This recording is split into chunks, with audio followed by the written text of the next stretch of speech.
काम कर रहे हैं और उनसे नई नई चीजें सीख पाए। वह पथ क्या पथि कुशलता क्या, जिस पथ पर बिखरे शूल न हो। नाविक की धैर्य परीक्षा क्या, यदि धारा ही प्रतिकूल न हो।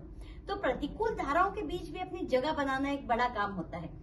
और यदि हम बात करें कि किसी ने पढ़ाई की हो, लॉ की, वकालत कर रहे हो और साथ में खेती भी करने लगे और खेती को बना के बता दे मुनाफे का सौदा, तो कैसे उन्होंने कमाल करके दिखाया होगा, जानने के लिए बने रहे इस पॉडकास्ट में।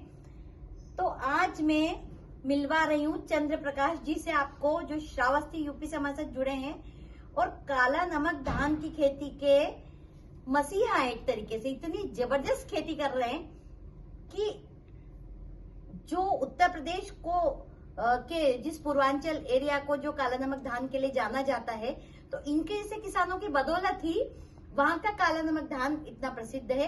तो आइए जानते हैं कैसे कर सकते हैं आप इसकी खेती और कैसे पा सकते हैं मुनाफा। आप चंद्र प्रकाश जी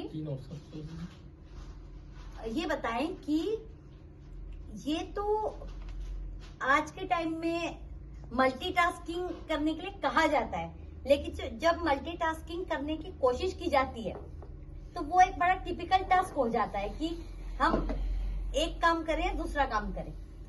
अब आप जो काम कर रहे हैं, वकील आप हैं, वकालत आपकी बहुत अच्छी चल रही है, आप खेती भी कर रहे हैं, तो ये दोनों चैलेंजिंग चीजें आप एक साथ कैसे मैनेज कर पा रहे हैं?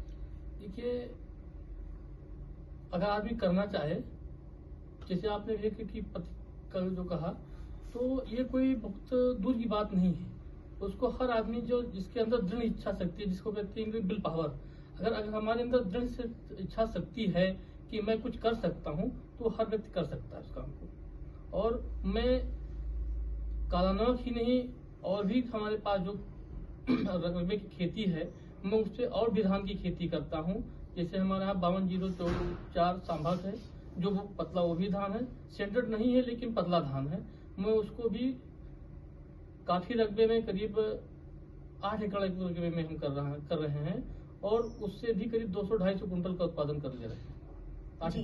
तो ये काला नमक धान जो है, ये दूसरे जो चावल है, दूसरे जो धान है, उनकी तुलना में अलग कैसे है और इसका उत्पादन लगभग आपका कितना हो जाता है? हमारा उत्पादन प्रति एकड़ लगभग 20 कुंटल हो जाता है जी।